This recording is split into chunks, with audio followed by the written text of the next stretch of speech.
ಕನ್ನಡ ವಾಹಿನಿಗೆ ಸ್ವಾಗತ. ಕೊಪ್ಪಳದ ಕುಕನೂರು ತಾಲೂಕಿನ ಎರೆಹಂಚಿನಾಳ ಸೇರಿ ಬಿನ್ನಾಳ ಸಿದ್ನಕೊಪ್ಪ ಚಿಕ್ಕೇನಕೊಪ್ಪ ತಾಲೂಕಿನ ಭಾಗದ ರೈತರಿಗೆ ತಿಂಗಳು ಕಳೆದು ಮೋಡ ಕವಿದ ವಾತಾವರಣ ಇದ್ರೂ ಕೂಡ ಮಳೆ ಭೂಮಿಗೆ ಬಾರದೆ ಇರುವುದರಿಂದ ರೈತರು ಸಾಲ ಸೋಲ ಮಾಡಿ ಬಿತ್ತನೆ ಮಾಡಿದ ಈರುಳ್ಳಿ ಬೆಳೆ ಒಣಗುತ್ತಿರುವುದನ್ನು ಕಂಡು ಈಗ ರೈತರು ಕಂಗಾಲಾಗಿದ್ದಾರೆ. ಈರುಳ್ಳಿ ಬೆಳೆ ಹಾಳಾದ ರೈತರಿಗೆ ಸರ್ಕಾರ ಪರಿಹಾರ ಕೊಡಬೇಕು ಅಂತ ರೈತ ಸಂಘದ ರಾಜ್ಯ ಉಪಾಧ್ಯಕ್ಷ ಅಂತಪ್ಪ ರುದ್ರಪ್ಪ ಕೋಳಿರ ಇವರು ಆಗ್ರಹಿಸಿದ್ದಾರೆ.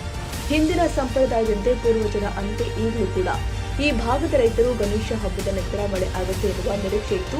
ಆದರೂ ಕೂಡ ಮಳೆ ಆಗಲಿಲ್ಲ. ಜೋಕುಮಾರ್ ಸ್ವಾಮಿ ಸತ್ತ ಮೇಲೆ ಮಳೆ ಆಗುತ್ತೆ ಎಂದು ರೈತರು ನಿರೀಕ್ಷೆ ಇಟ್ಟುಕೊಂಡಿದ್ರು. ರೈತರ ನಿರೀಕ್ಷೆಯಂತೆ ಇಂದಿಗೂ ಕೂಡ ಮಳೆ ಬಾರದೆ ರೈತರು ಬಿತ್ತನೆ ಮಾಡಿದ ಈರುಳ್ಳಿ ಬೆಳೆ ಒಣಗಿ ಹೋದ ಹಿನ್ನೆಲೆ ಈಗ ರೈತರಿಗೆ ಕೈಗೆ ಬಂದ ತುತ್ತು ಬಾಯಿಗೆ ಬರದಂತೆ ಆಗಿತ್ತು. ಇದಕ್ಕೆ ಸರ್ಕಾರ ಈರುಳ್ಳಿ ಬೆಳೆ ಹಾಳಾದ ರೈತರಿಗೆ ಪರಿಹಾರ ಕೊಡಬೇಕು. ಇದರ ಜೊತೆಗೆ ಕೇಂದ್ರ ಸರ್ಕಾರ ಲೋಕಸಭಾ ಚುನಾವಣೆ ಮುನ್ನವೇ 3,500 ಕೋಟಿ ರೂಪಾಯಿ ಪರಿಹಾರ ಬಿಡುಗಡೆ ಮಾಡಿದ್ರು ಕೂಡ ರಾಜ್ಯ ಸರ್ಕಾರ ಒಬ್ಬ ರೈತರಿಗೆ ಹಾಕಿದ್ರೆ ಇನ್ನೊಬ್ಬ ರೈತರಿಗೆ ಪರಿಹಾರ ಈ ರಾಜ್ಯ ಸರ್ಕಾರ ಹಾಕಿರುವುದಿಲ್ಲ. ಬರ ಪರಿಹಾರ ಬಾರದೇ ಇರುವಂತಹ ರೈತರಿಗೆ ಕೂಡಲೇ ಸರ್ಕಾರ ಬರ ಪರಿಹಾರವನ್ನ ಹಾಕಬೇಕು ಅಂತ ರೈತ ಸಂಘದ ರಾಜ್ಯ ಉಪಾಧ್ಯಕ್ಷರು ಆದ ಅಂತಪ್ಪ ರುದ್ರಪ್ಪ ಕೋಳಿರ ಇವರು ಸರ್ಕಾರಕ್ಕೆ ಆಗ್ರಹಿಸಿದ್ದಾರೆ.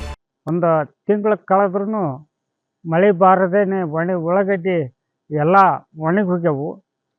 ಜೋಕಪ್ಪನ ಸತ್ತಿನ ಮಳೆ ಬರ್ತಂತ ಎಲ್ಲ ರೈತರು ನಿರೀಕ್ಷೆ ಇಟ್ಕೊಂಡಂತ ಮಳೆ ಇವತ್ತಾಗಲೇ ಮೂಡ ಕವಿದೈತಿ. ಮೂಡ ಕವಿದಿ ಇದ್ರೂ ಕೂಡ ಇವತ್ತು ಮಳೆ ಆಗಬಾರದೇನೆ ಎಷ್ಟು ಹೊಲ ಎರಕಲು ಬಿಟ್ಟು ಫುಲ್ಲು ಎಲ್ಲಿ ಬೇಕಲ್ಲ ಬಾಡಿ ಒಣಗಿ ಹೋಗ್ಬಿಟ್ಟವು. ಇವತ್ತಿನವರೆಗೆ ಆದರೂ ಮಳೆ ಆಗವಲ್ದು. ಇನ್ನು ಸಾಲ ಸೂಲ ಮಾಡಿ ಬಿತ್ತಿದ ಬೆಳೆ ಒಣಗಾಕತ್ತೇವು. ಹಿಂದೂ ಬರ ಬಿದ್ದು ಬರ ಅನುಭವಿಸಿದ್ವಿ.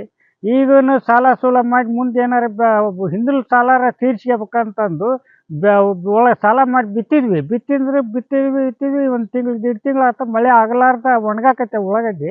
ಸರ್ಕಾರ ಇದಕ್ಕೆ ಎಷ್ಟನ್ನು ಏನಾರು ಮಾಡಿ ಪರಿಹಾರ ಕೊಡೋಂಥ ವ್ಯವಸ್ಥೆ ಆಗಬೇಕು.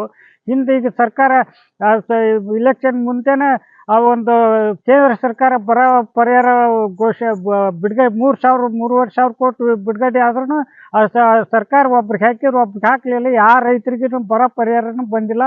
ಆ ಬರ ಪರಿಹಾರ ಆದರೂ ಪುನಃ ಈಗ ರೈತರಿಗೆ ಬಿಡುಗಡೆ ಕೊಟ್ರೆ ಎಲ್ಲ ರೈತರಿಗೆ ಈಗ ಅನುಕೂಲ ಆಗುತ್ತಾ. ಇದ್ರ ಉಳ್ಳಾಗಡ್ಡಿ ಹಾಳಾದದ್ದು ಪರಿಹಾರ ಕೊಡಬೇಕೆಂದು ರೈತ ಸಂಘದ ರಾಜ್ಯ ಉಪಾಧ್ಯಕ್ಷ ಈ ಮಾಧ್ಯಮ ಮೂಲಕ ನಾನು ಮನವಿ ಮಾಡ್ಕೊಂಡಿದ್ದೀನಿ. ಧನ್ಯವಾದಗಳು. ತಾಜಾ ಸುದ್ದಿಗಾಗಿ MTV ನ್ಯೂಸ್ 24x7ಗೆ ಸಬ್ಸ್ಕ್ರೈಬ್ ಮಾಡಿ ಮತ್ತು ಬೆಲ್ ಐಕಾನ್ ಅನ್ನು ಒತ್ತಿ. ತಪ್ಪದೇ ಲಿಂಕ್ ಶೇರ್ ಮಾಡಿ.